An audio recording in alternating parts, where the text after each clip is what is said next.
I think brands should be thinking about the customer experience, not only just online, but in store as well. And the experience should be the same. If I go into a store tomorrow and I go online, I should have the same experience. I should be able to use my loyalty program. I should be able to leave a review. I should be able to have that exact same experience. And this is where I think the next couple of years is gonna be heading towards, is people wanna make sure that if they step into a store, and they step online, that I'm gonna have the same shopping experience. And technology like ours can provide that experience. But again, having the expertise between our partners and making sure they understand omnichannel and online is gonna be super key for growth. If you look at brick and mortar retailers who operate in an omnichannel approach, the proportion of revenue that comes from their stores is usually around 80% plus, and 20% of that is online or mobile or other channels. I think the growth trajectory that online has had over the last 2 to 3 years has been phenomenal, but I also think that there's that omnichannel play that certainly has a place in the market. You just need to walk around any major capital city and you still see people in stores, you still see people out there shopping with their bags.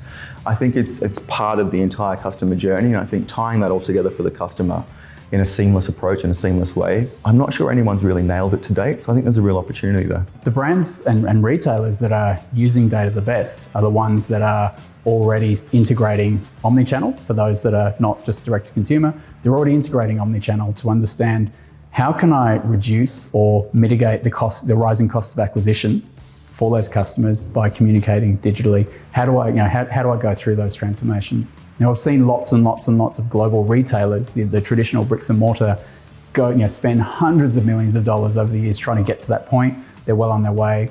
For a lot of the mid-market merchants that we're working with, they're going through that transition now, and it's the right time to be able to do it.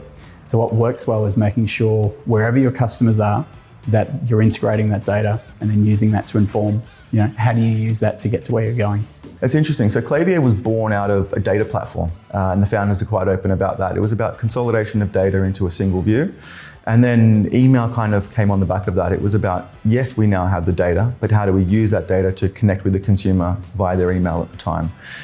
Klaviyo's whole proposition is around ease of use. So making it easy, in particular for entrepreneurs in the early days, mums and dads selling jeans out of their garage, to actually create a small business, perhaps on a Shopify site or another e-commerce site, and then engage with a small number of consumers with Klaviyo as they grow and scale through that. Fast forward 10 years and it's evolved into a business now that's very strong in SMB. It's got a lot of credibility moving into the mid-market space, and some of the brands that you see that Klaviyo work with are a testament to that.